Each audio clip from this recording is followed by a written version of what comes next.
Hello everyone, T-Man978. In this video I'm going to be reviewing Mezco 112 Collective Deluxe Wolverine in a tin. So, I don't know the correct way of saying that, but here he is. This is like the definitive Wolverine. Like if you buy this, you don't need any other Wolverine unless you just want some other type of style. But this is pretty much a good standalone action figure. You could just buy this. Don't have to buy anything else, and it comes with pretty much anything that you need to make Wolverine look good. Or you could put it into your collection with other people, but we'll see later how he fits in with the limited amount of Mezco 112 figures that I have. But anyhow, I did a separate unboxing video where I showed everything, me opening this, showing all the accessories, and I showed all the accessories in detail. Now in this video we will be showing him using those accessories, but I'm probably not going to be going into super detail with every single thing, but he will have every accessory in use in this video so you can see it. The first thing I'll show is this display base right here with the X on it. It's just like any other Mezco. You can pop out this little peg. Usually I can never get the peg out, so I wound up using the little arm, that optional arm attachment that fits in here, and we can use this to hold Wolverine in place. When I've opened this was almost like fused together. There's like, it probably needs to be lubed because it is a tight fit. I'm scared I'm gonna break it, so I'm not putting that all the way on there. But standard arm, you get this with every figure. You get the little 112 Ziploc bag where you can put all the accessories in there if you wanted to. And this little piece right here that goes into the foot, this Sentinel display piece right here, you can actually plug this anywhere on the body where you want Wolverine to be standing, really. But look at this, nicely sculpted. Let me put on autofocus. Nicely sculpted, nicely detailed. It looks like a Sentinel band run into the ground. And if you are like a diorama person, or maybe you got some sand and dirt, you could actually put this into the dirt and it will look more natural than it just sitting right here. It's like, what happened to his body? Did he fuse to the floor? Here's the bottom. 3 AAA batteries. They come inside of the tin. You turn it on, and once you turn it on, this piece right here, this cracked piece right there, you can push that and it lights up. Let me put this down and lower the lights so you can actually see it. The chest glows, the eye glows, and if we pull this eye out, it flickers up in there. But that pulsates and flickers while the life is going out of his chest. I guess that's what they're going for. But here's the back of this. And, let me brighten that back up. But nice piece. Not really all that heavy. It's kind of a mildly pliable plastic. Mildly, like I said. Here is the little piece of eyeball right here, which I'll bring back later. Here's Wolverine actually utilizing this as a stand. But only one foot can be pegged at once because they only come with one of those little pieces. So yeah, be careful about leaning him over because this peg doesn't appear to, wait, I pushed it all the way down in there. That's a little bit better, but still be careful. Push the button to make it go off. Here's Wolverine gloating over his victory right there, pulling that eye out. Let's look at Wolverine himself. This is personally my first Wolverine from Mezco. So I don't know, I'm thinking they probably have used this body before. As you can see, the outfit is like a one-piece stretchable material, and then he has like these like leather like trunks over his crotch area. The belt is removable because they have a whole different belt that you can use, and these shoulder guards are actually attached on a double hinge on his shoulder. Like it's a wraparound. Let me rotate that so you can see it, because the arm can still do that, but it's a wraparound inside of the socket right there. But you do have to be careful, because earlier today while messing with it, I made this pop out of that socket, and it did take some effort to put that back in. And apparently you got to be careful, because I'm seeing like this blue paint right there. Like, I don't even know how that blue paint got there. You shouldn't be able to even touch that. So that is weird, but as you can see that he has the hair detail on the forearms and whatnot. Here is the design on the boots. I like that. I like the kind of wear sculpting in there. That's cool. Like, he's actually worn this stuff. It's not just straight up nice and neat. Here's the detail on here. Same thing goes for this. I mean, it's not dirty and ripped up, but you can tell he's worn these more than once. And let's let you see this face up close. Basically, every single mask has pretty much that same type of stitching right there. And there is some wear and the size of this. And yeah, if you look at it, it looks like two Batmans kissing each other. There's like the little pin details right there to show you that this is probably made out of metal. And yeah, and here is the design on the X belt that he has here. I wonder what's actually inside of these. Here are his claws out with the fist, and he has metal rivets right there. Oh, yeah, cool. Usually I save articulation for later after all these accessories, but it's a lot of accessories. Let's just get into this. His head can look up considerable amount, like more than enough, with the base of the neck and the dumbbell at the top. You can shift that down so it can look like that down, or you can shift the neck even more down. And you know what, let's try to force, no, I did force the neck back. So, and of course you can tilt to the side and all that, and of course rotate, and you can rotate the neck right there at the base. The clothing is stuffed in there, so be careful with that. I showed the shoulders. You can go out, you can rotate. He has butterfly back some, butterfly forward. The biceps, let me get this down, bicep swivel, double jointed elbows. Now I like to bend at the top one first, and then the bottom one, so you can get a little bit more than 90. And yeah, knock this off again. This is probably a problem for me.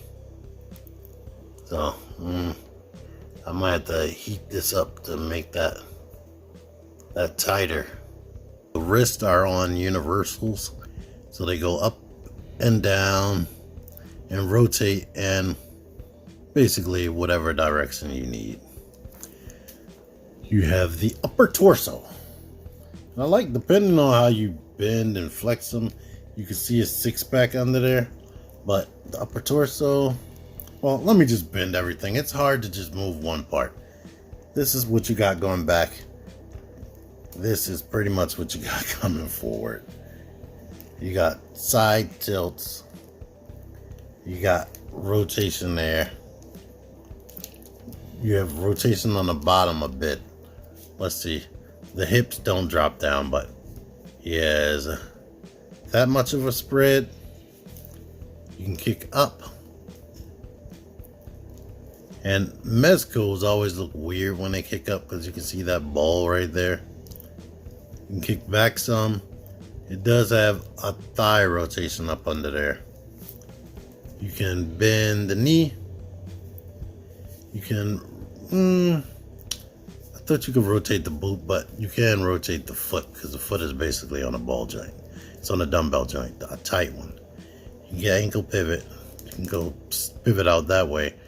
You can go back some, and you can come forward. You get a lot of range on a dumbbell joint. So, posability, good. Overall, I haven't been going super duper duper crazy on posing him, but he pretty much does whatever I want him to do. And I'm cool with that. Now we're going to be going through the heads. This is him with the teeth clenched right there. The basic angry or fighting face right there. Now his mouth is open. You done fully pissed him off. He is about to pounce and rip your head off. All cool right there. And now he's like half hysterical because he done got his ass kicked, but he's putting on a cocky face because he's like, you didn't kill me, so whatever. He's also, these hands are like unclenched, they're not balled up anymore. His fingers look a little bit small to me on any of the hands where they're not fists. Well, let me do a close-up on this face since it's definitely more different than the other ones, or more detailed, let's just say. It's ripped up. There is no visible blood. There's some hair coming through, but I guess you can see his metal skull underneath of his skin. That's the point of this one. I think it would have been better if it had blood or something like that, because he does have all the regular tissue underneath of there. So that is a bit weird. And things are, of course, more ripped up. But there you are with that. Now he doesn't have his claws out. He just has a regular fist. And he has his cowl down back here.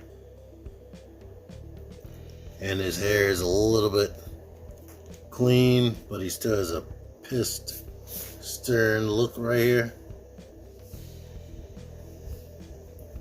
The hair isn't too wild. Now, you could work with this to make it beat down a little bit more. But depending on how you move it, of course, you're going to have to keep fighting with that to make it stay down. Now his hair is a little bit more wild looking. And he has the two strands hanging down like you might be used to seeing him look. His sideburns are way more wild and the hair is more spiky. So it's less clean shaven.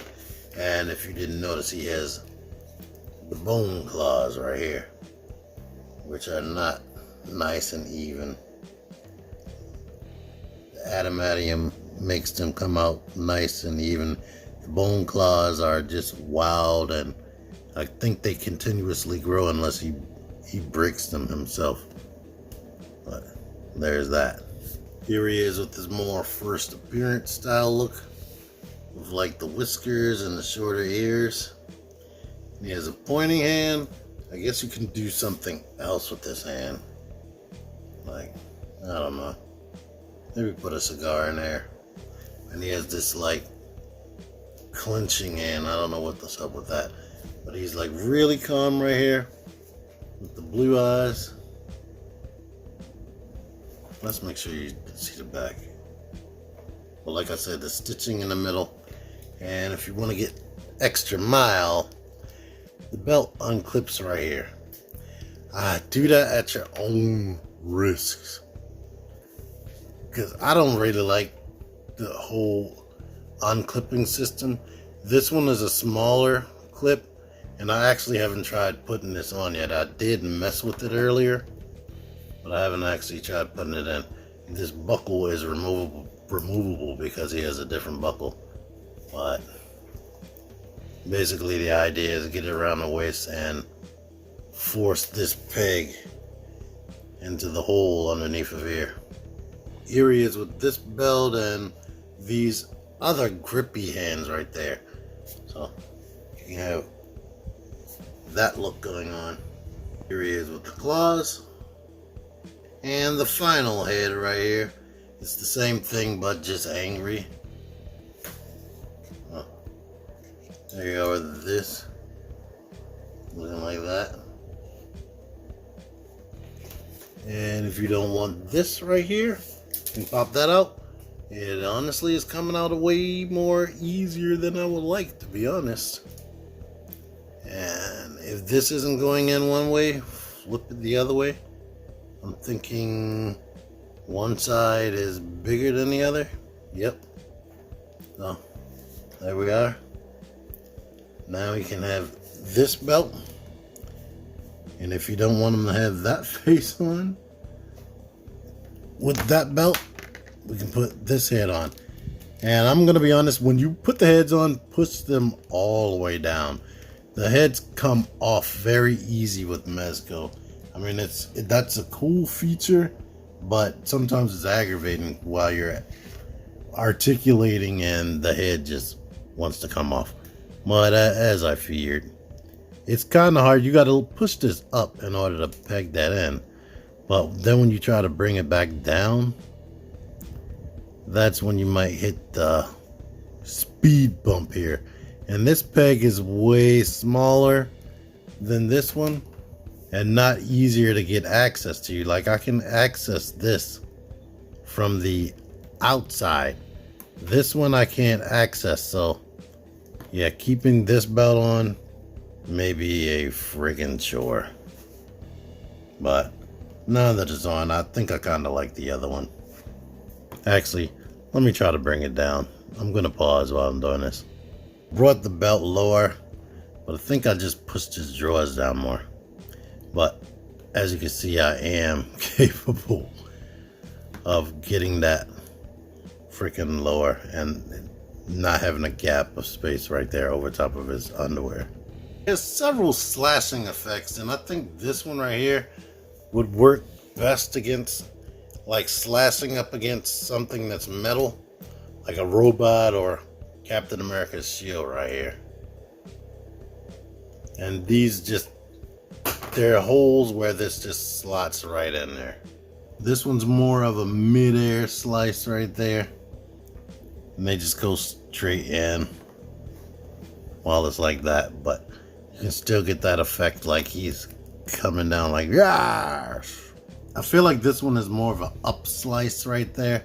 So he's like slicing something up, like, oof. But you can angle it